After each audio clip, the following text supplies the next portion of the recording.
Elden Ring's DNA is ever present, but Nightreign is also a game of striking subversions. A FromSoftware game that asks you to play it unconventionally, disregarding meticulous exploration, isolation, and measured combat for a cooperative multiplayer game built on speed and aggression. In many ways, it's the antithesis of what people typically come to FromSoftware games for, and yet, somehow, some way, this experimental non-sequel is an absolute triumph. It all starts with Nightreign's enticing structure. First, you choose the boss you want to fight, then embark on a 35 to 45 minute expedition that takes place across 3 in-game days. During the day, you and 2 teammates, doing multiplayer is the ideal scenario, will quickly explore the land of Limveld, an alternative version of Elden Ring's Limgrave, where the typography stays the same but locations and enemies randomly change from one expedition to the next. Everyone starts at level 1, so you'll want to kill enemies to accrue runes and level up, as well as find new weapons, tools, and character upgrades to aid you in the battles ahead. At some point during both the first and second days, a deadly Battle Royale style circle begins closing in, funneling you into a mandatory showdown against a random boss. These bosses are selected from a pool of familiar foes, so there's a lot of variety, but you'll also run into the same few opponents if you're repeating the same expedition over and over again. If you manage to survive for 2 days and defeat the boss at the end of day 2, you'll move on to the 3rd day and square off against the Night Lord you chose at the beginning of the expedition in what is typically a grandiose, challenging, and ultimately thrilling battle. Whether you win or lose, you'll earn relics that you can equip to provide various advantages in future expeditions, from adding elemental damage that targets a boss's weakness to improvements to attributes like strength and vigor. This is the gist of Nightreign's gameplay loop, but there's also a cavernous amount of depth that gradually reveals itself as you attempt to defeat each of the 8 intimidating Night Lords. There may be aspects of its design clearly inspired by roguelites, battle royales, and extraction games, but it never feels like FromSoftware is simply chasing the latest multiplayer trends. Instead, Nightreign reinterprets these inspirations to fit the studio's design principles, creating a smash-and-grab style that truncates the Elden Ring experience into 45 minutes of intense combat and traversal. You'll still be challenged by an array of varied enemies, explore castles and underground mines, and witness the sort of world building and character development the studio is known for, but it all occurs in a condensed time frame, achieving a palpable sense of forward momentum that makes it easy to slip into a one more game mindset. Much of this focus on speed is owed to the Night's Tide. The aforementioned Battle Royale style circle is composed of deadly blue flames that contract over time, quickly killing anyone caught in its midst. During the day, dying doesn't spell the end of an expedition, but if your allies fail to revive you from a down state in time, you'll respawn and drop a level, with the runes you were carrying left at the site of your death. Losing a level is detrimental because leveling up is a blanket attribute and health boost. Rather than improving stat by stat like in Elden Ring, progression has been streamlined so that a single button press at a site of grace will automatically boost the attributes most important to your character archetype. By the end of a run, you'll want to be at least level 11 or 12, so avoiding death is crucial. Each day is essentially a farming period as you canvass Limveld for runes, weapons, items, and upgrade materials in preparation for squaring off against a boss once night descends. This means navigating from one point of interest to the next, defeating regular enemies and mini-bosses known as great enemies and field bosses to level up and accumulate loot before the Night's Tide closes in.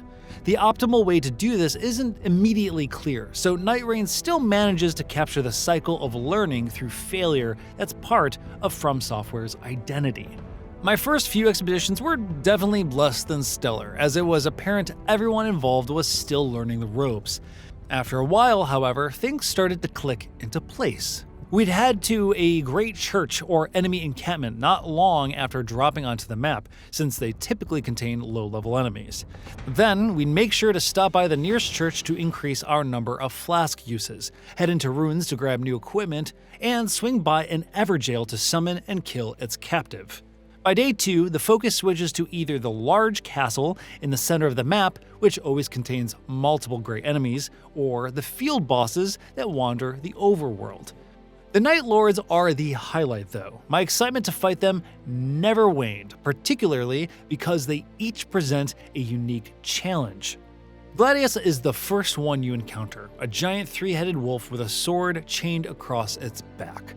When it's not spitting flames and swinging its sword in deadly circles, its 3 heads are splitting off to form 3 separate wolves, hunting you down in a frightening pack. The other Night Lords are similarly inventive, but I'll leave you to find out how. Where Nightreign differs from an Elden Ring boss fight is in how its playable characters can potentially synergize with each other. Rather than creating your own character, you're asked to pick from a roster of 8 varied Nightfarers before embarking on an expedition. Each one fills a specific archetype with stark strengths and weaknesses, from a tank and archer to a sorcerer and dexterous fighter. They all feel wildly different to play as, primarily due to a passive ability, character skill, and ultimate art that's unique to each one. Character skills, meanwhile, are active and operate on a short cooldown, ranging from Executor's Cursed Sword, which adds the immense satisfaction of deflecting attacks Sekiro style, to Wilder's enjoyable Grappling Claw, which latches onto enemies and lets you pull them towards you or you towards them.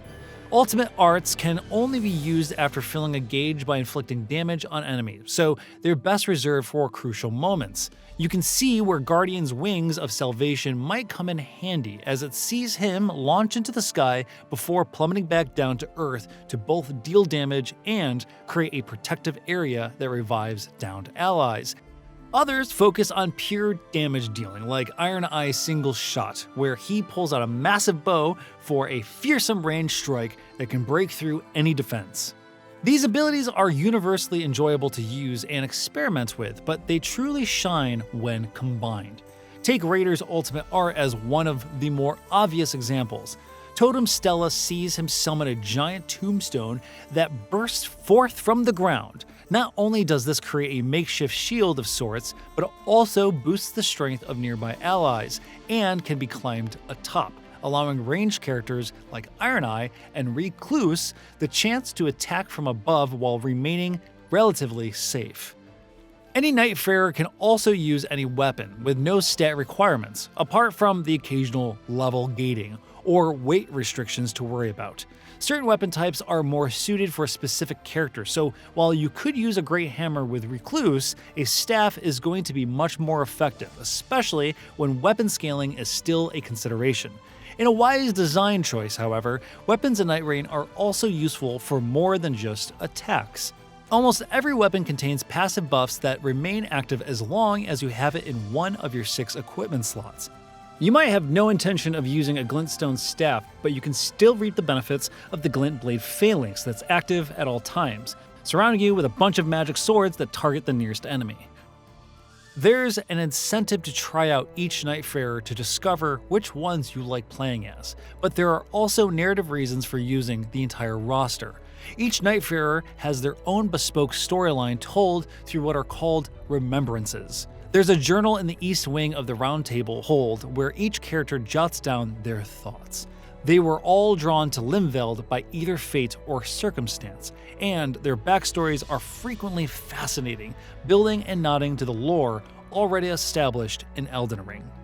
Defeating all 8 Nine Lords and completing each Nightfarer's personal story is a lengthy endeavor, but it remains to be seen how much life will be left in the game after that. Even after 30 hours, I haven't experienced any hints of tedium creeping in, a testament to the strength of its gameplay loop. Shifting Earth events keep the map fresh by occasionally altering Limveld's terrain with mountains, a burning crater, rotting woods, and even a labyrinthian city. Aside from injecting the map with a striking aesthetic flavor, each area also introduces new enemies and more high-risk, high-reward situations to consider.